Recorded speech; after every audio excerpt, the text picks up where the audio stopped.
Itatawagin na isa-isa yung magwo-walk doon sa aisle. Tsaka saan uupo si Kuya? Father of the bride. Ang sabi ng coordinator, kayo sir, baka gusto nyo, doon na lang kayo umupo sa tabi ng mga ninong. Tsaka bakit doon mo ko pa uupuin, OG? Ninong ba ako? Nung tumatawid na si Claudia, wala lang. Nakatayo lang ako, nag-observe na lang ako, tumapat, nakaluha ako. Grabe.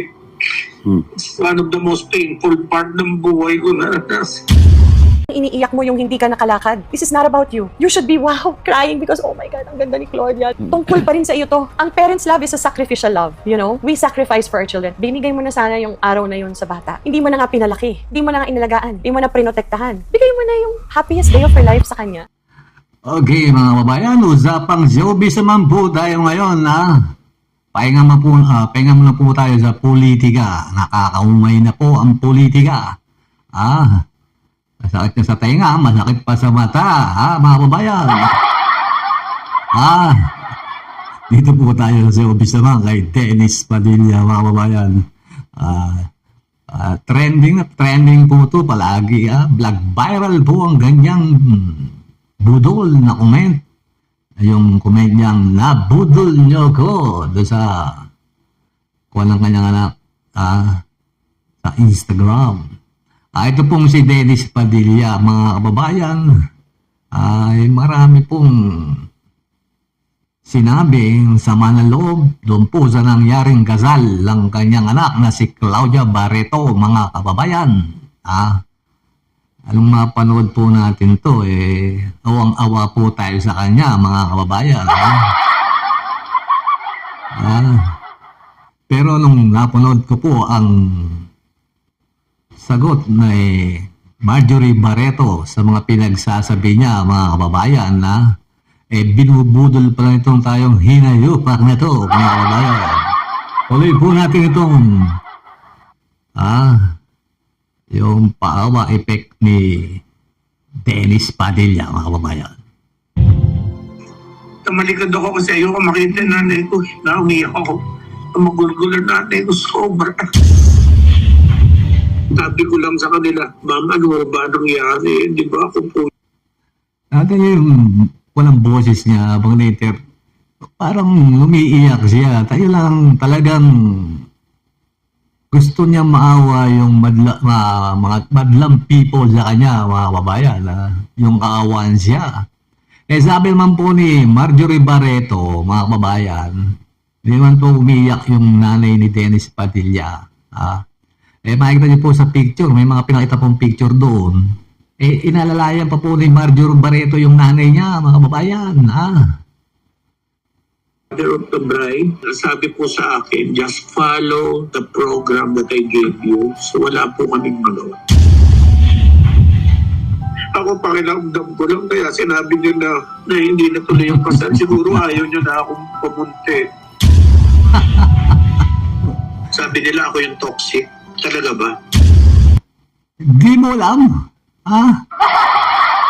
Hindi mo alam na toxic ka. Toxic ka, Sabi nila, kami rin nagsasabi sa iyo, toxic ka.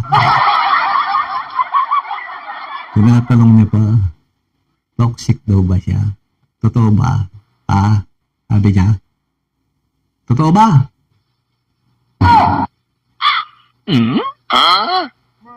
Anak, nangulitin tuloy po natin. Mga babayan. Wala ka nang babalikan Minsan wala ka nang babalikan, ano yun? Anong babalikan mo? Natapos na yung wedding Anong babalikan ko? Paano ko i-rewind yung moment na yun? Ayan. Narinig nyo, mga kababayan. Paano niyang i-rewind yung moment na yun? Hindi ba naman malaking sapak sa ulo tong tatay ni Claudio na to, mga kababayan, Ayaw, di ba? Hindi mo naman yung moment ng anak mo yun, araw ng kasal ng anak mo, yung pinakamasayang araw para sa anak mo, sinira mo, Paano pang ibabalik nung anak mo yung ginawa mo? Yung nagpo-post ka sa social media and gusto po nilang mangyari, mga kabayan, ay private lang po yung gaganaping kasal, ayaw po nilang nababalita pa. Ito pong tatay ni Claudia Barreto na si Dennis Padilla, di pa man daw po nag-uumpisa yung kasal, sabi ni Marjorie Barreto, nagpo-post na sa social media. Alam mo, kung mahal mo yung mga anak mo, kung talagang mahal mo yung anak mo, hindi mo bibigyan ng sama ng loob yan. Hindi mo sisirain yung mga masasayang araw nila. Nakakaya ka pa rin sa mga magiging biyanan ng mga anak mo. Naisip mo ba yun? Yung mga pribadong tao pala yung magiging biyanan ng anak mo. Tapos ikaw, gagawa ka ng eksena, ngangawa-ngawa ka, nagpapawa, epek ka, wala ka naman palang ambag. Wala ka naman palang ambag. Sabi ni Marjorie Barreto, mga kabayan, 18 years, for 18 years, wala naman binibigay na suporta. Ito yung si Boy Astig. Tapos magre-regalo ka sa anak mo, kap, bagong.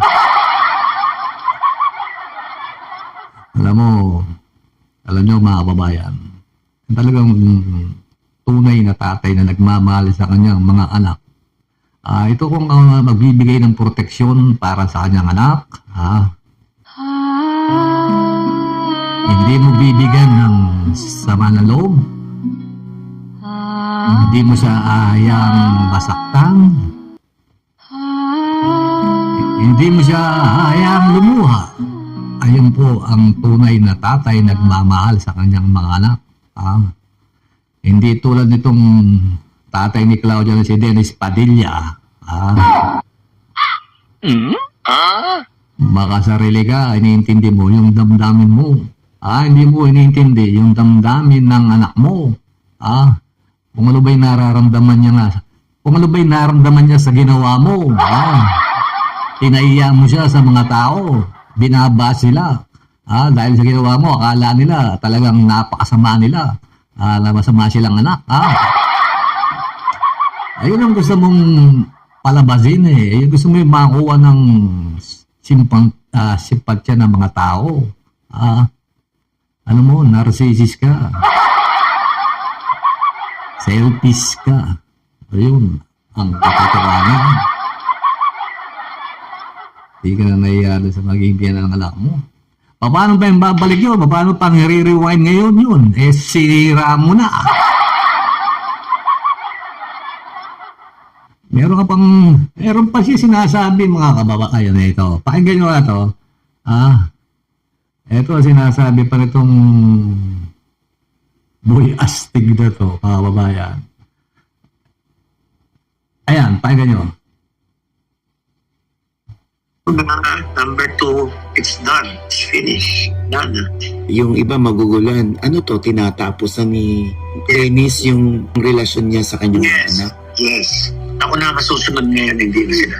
Pero hindi natin alam, Dennis, baka biglang isang araw magkasama May problema pa hindi naman nila ako makakausap at makikita. I will give them any chance to see me or talk to me. I will not give them any chance. I-mention mo yan. I-mention mo yan. Kaya papakiusap ko sa'yo. You have to mention that pagka nag-vlog ka. You have to mention that. Sinabi Nagmamalaki pa siya mga kababayan.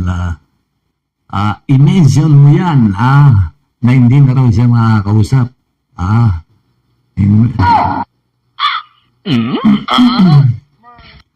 Anong klaseng dati ito?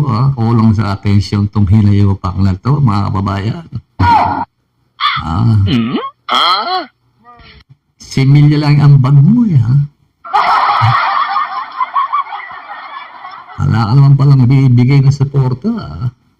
ni Dennis, hindi nyo siya makakausap na, hindi nyo na siya makikita. And that is final. Don't dare approach or talk to him or call him. Mapuprostrate lang kayo. Paalam na to. This is a permanent goodbye. Maybe the last time that you will see me, sa loob na ng kabaho ngayon, hindi na ako makaiwas. Hindi ko naman kayo babandot. Anak ko kayo. Pwede kayo mag-sticker. Kung gusto nyo mag-donate ng pambili ng biskwit, pwede rin naman yun. Mahaba pa buhay mo. Ano pa marami pang walang closure. Mahaba pa ang buhay mo, sabi ni Ogie Diaz. Oh. Akala mo ba mamamatay na siya, no? Tinan mo naman. Tinan mo niya naman yung sinasabi niya. Akala mo yung magwawakas ng kanyang buhay, ha? Harap putusan na yun, mga babayan.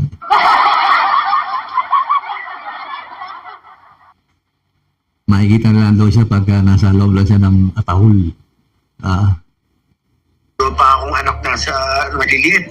12 years old pa ako, tsaka 8 years old. Di ba? Oo, correct. Anyway, Dennis, sana maghihilom ang ano, no? Mahirap para sa akin. Hindi, maghihilom naman yan. Oo. Pero wala nang mabalikan. Maghihilom naman, pero wala nang babalik. Wala na Would you raw say na babalikan. you've done your part as a Oo, father? lahat. Hanggang doon na lang. Naubos ka na? Naubos na. Naubos.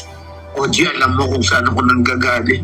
Ang saya-saya pa naman, nagpunta. Paiyak. Kala mo Tuwa ako talaga nung paiyak nakita ko ka, kayo. mga kabayan. Late ko pinost yun, March 18 pa yun. Late mo ang pinost. Pinost ko lang yun a day before the wedding. 2 days before the wedding. Tapos, Dennis, wala ka bang ibang inkling or kutob bakit biglang sinabihan ka ni Claudia na parang hindi na matutuloy ang kasal? hindi ko alam bakit. Hindi, ang sabi niya parang si Bastrio parang hindi masyado excited for almost a week na. Kaya parang nanduda na rin daw siya kung itutuloy pa. Siguro alam mo yun, may jitters minsan din. Baka yun. So, feeling mo naman, hindi dahil ayaw ka na lang niyang paatinin, kundi sa yun ang napansin niya kay Di ba ganun ano. pag kinakasal? Hmm. Nervyos. Excuse me po, narinig niyo gumagawa pa ng ibang kwento tong tatay ni Claudia. Alam mo, kung mahal mo yung mga anak mo, yung mga totoong tatay nagmamahal sa kanilang mga anak, hindi bibigyan ng sama ng loob yan. Kung masama ang loob mo, sa sarili mo lang yun. Hindi mo dapat sinasabi sa ibang tao, ikaw, pinagkakalat mo pa sa buong mundo. Tinanong ba yung mga anak mo kung nasasaktan mo sila? Napapasama mo yung loob nila? Ewan ako sa'yo. Manahimik ka na lang.